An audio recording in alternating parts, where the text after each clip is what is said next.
Binge the full week of The Ray Taylor Show ad-free over at patreon.com/inspired disorder. What you manifest in your mind, you can bring to reality.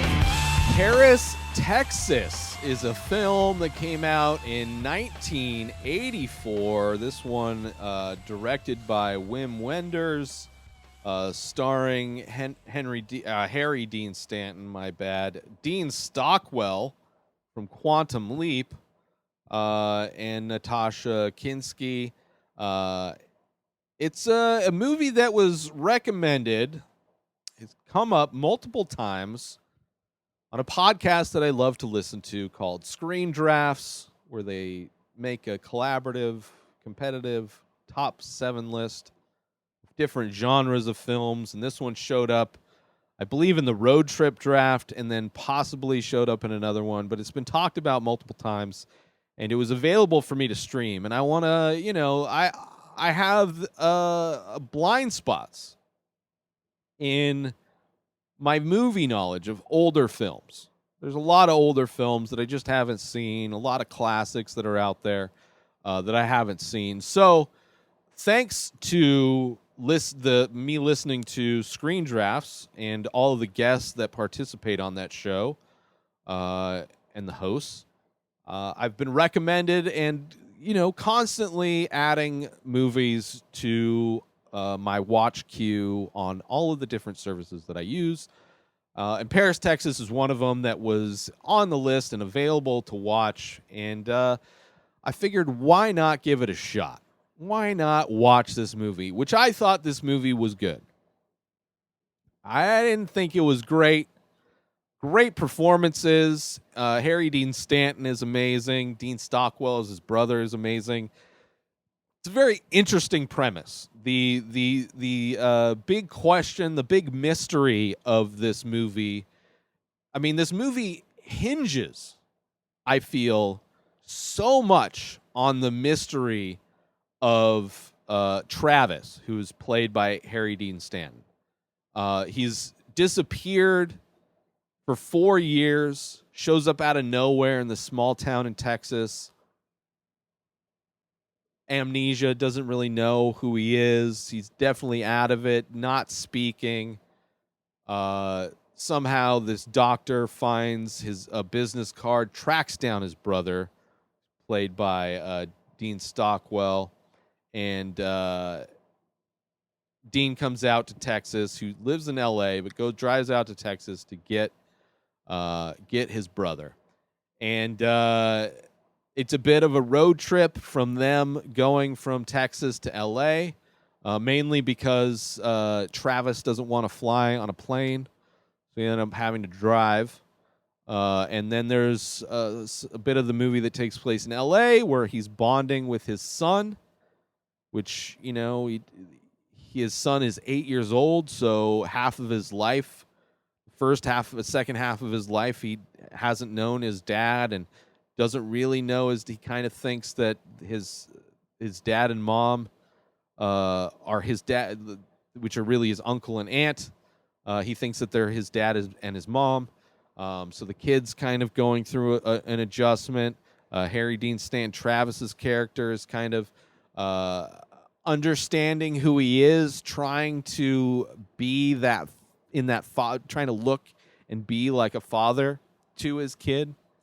And then there's a road trip of him and his son going to find the boy's mom, his wife.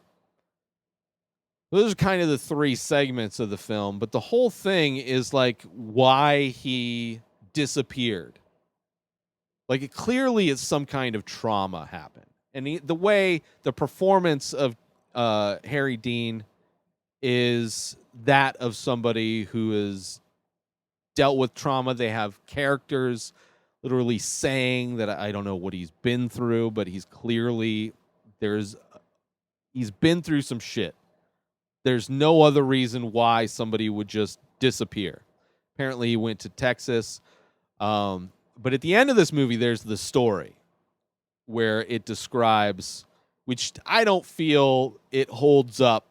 Like, it doesn't do enough to answer, or at least to make his reaction believable, why he would go, something clearly big happened. And it wasn't really. Maybe it was some, I mean, it's kind of vague, right? Which a lot of movies, especially dealing with probably mental trauma, probably don't. I mean, even modern day films don't do a great job of handling it. They use it like, the M. Night Shyamalan movies kind of utilize mental health issues as ways to explain a character's actions or their certain traits that these characters have, which may not be very honest to somebody that actually suffers with those mental things. So it could be that why it's kind of vague. It's just they didn't have the language to express what it is. But yeah, the movie's like good performances, like this mystery of like why was Travis gone for so long?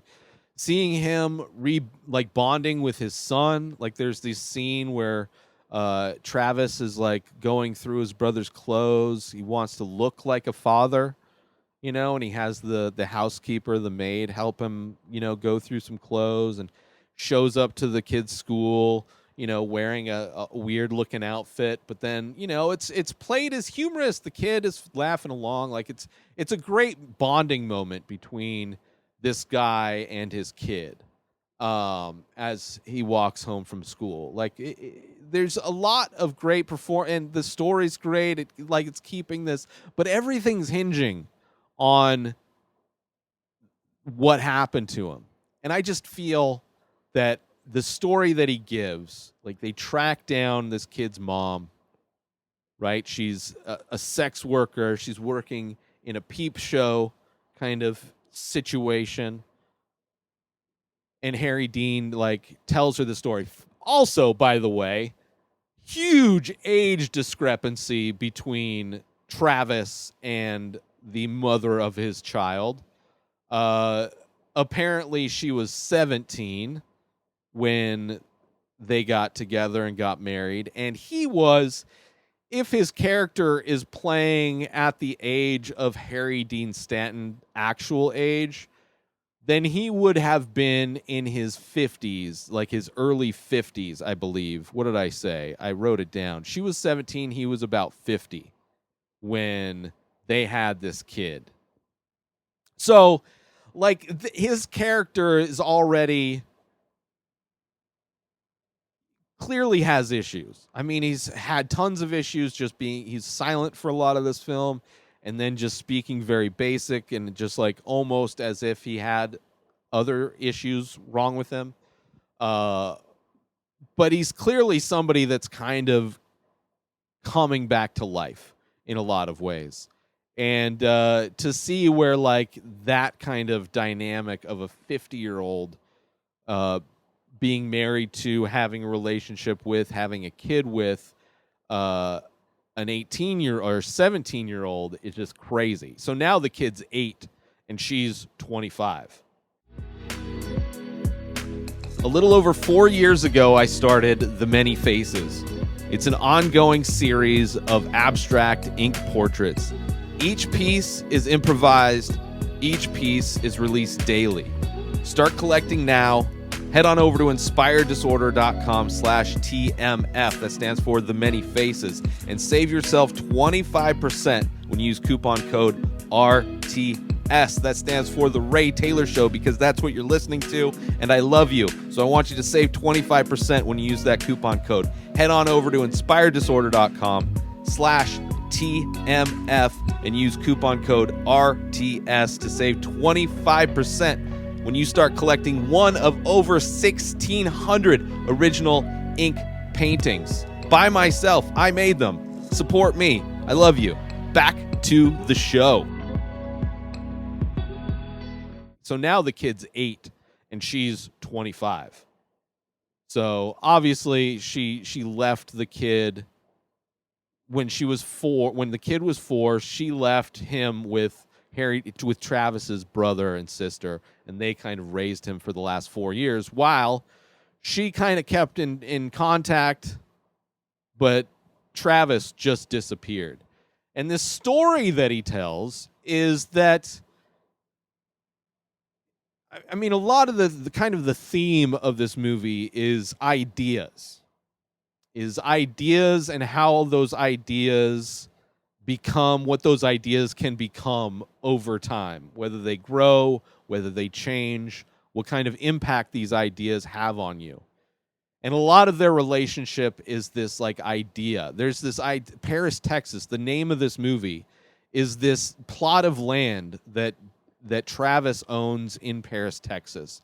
But it's a plot of land that they never go to in this movie. They never go to Paris, Texas. Paris, Texas is just an idea. It's this idea of this place where everything's going to work out and be good that is in Travis's head.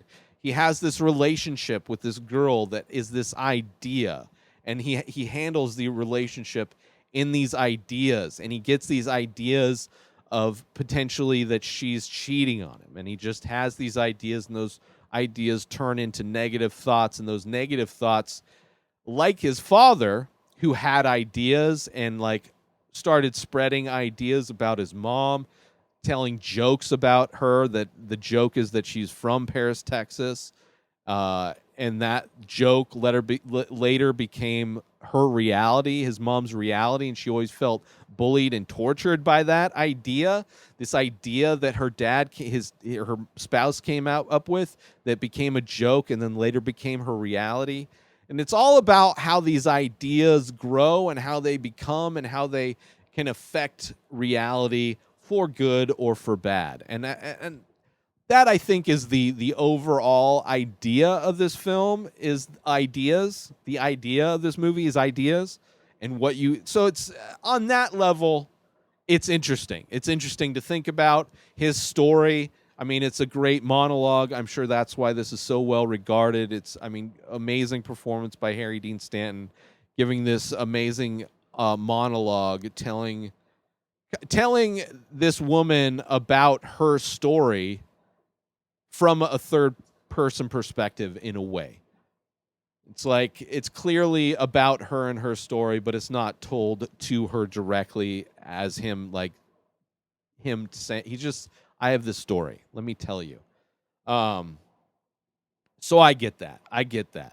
But it's also like the idea of denial versus truth, which a lot of his problems were the fact that he was in denial of things. Like the memories and things that had happened to him were blocked out of his head. Like there are parts of this movie where he didn't know. I mean, the description is Travis Henderson, an aimless drifter. Oh no, this isn't even the thing. But there's a description of this movie where he's described as having amnesia, and he kind of does. Kind of. It's not like overtly like things start clicking. He starts remembering. It really feels like he was just in denial, and the trauma, for whatever reason, had, kept him from acknowledging things. So it is that the idea of denial versus truth. And, when you live in denial, you are living in what you believe to be true, how you can make what you like. So many of these in modern day, these anti-vax people, they believe they're living in a truth. And it's a truth, a reality that they want to believe in, and they're able to have that reality as their truth. But there's a level of their truth that is acquired by being in denial of the reality of the situation. Just ignoring the reality of the situation is the denial. And it's also about imaginary, like these ideas we have of other people, and to the point where we have these imaginary arguments with people. Like we have these imaginary versions of what we think people should be, and based on those imaginary models that we have in our head, we'll even have these imaginary conversations with that version, that imaginary version that we think represents that real thing. And it's also about how time makes those realities and makes those ideas fade. That in time, those fake delusions fade away because reality is consistent. It just is. So it's how you perceive it will eventually change over time. So on that level, that interesting look into how ideas shape our realities, it is interesting. But on the basis of this movie, and that being his story being the reason why he disappeared for 4 years, because he got the idea that she was cheating on him and he just let his thoughts run away with it, similarly to his dad. Like, his dad eventually thought that joke of her being born in Paris, Texas was real. Like, they just believe these ideas that are fake just because they've said them so many times. The repetition of saying those fake things make them real.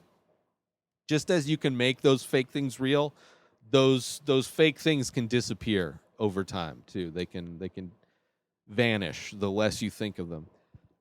So on that level, it's interesting. But I mean, aside from him just being a crazy person, I mean, crazy in quotes, him having mental health issues that are similar mental health issues that his dad had, and that maybe he has like severe manic depression, and because of the situation with his super young spouse and their newborn, it just I don't know. It's like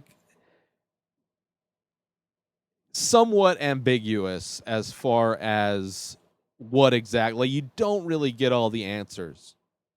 So it's not very rewarding in that sense. Finally finding out what, I mean, it was expressed in a very beautiful way. Like, the way that information was expressed in this film held up to the weight of what that answer needed to be, considering this whole movie, everybody, all these characters in this movie want to know what that mystery is. So we do get to see it, and it's portrayed and acted and performed in a way that lives up to the weight of what that explanation needs to be.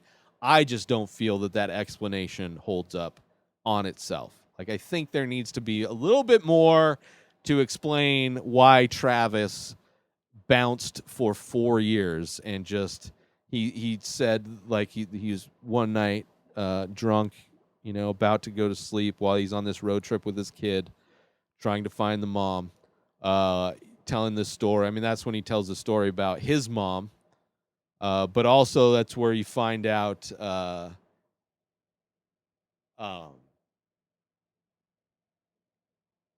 just forgot what I was about to discuss. He's going to sleep, and he's telling this story about, I completely forgot my train of thought. Everybody wants to know what this story is. He's telling a story. He's telling a thing to his kid. Oh, I forget. That's a bummer. I feel like there was something there, but it doesn't matter.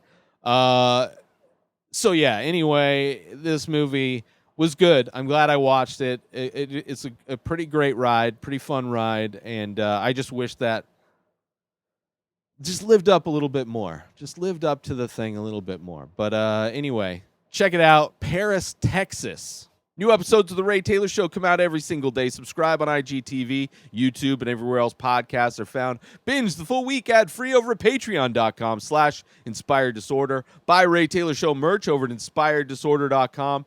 Follow the show on Instagram. Have a wonderful day, everybody. Peace out!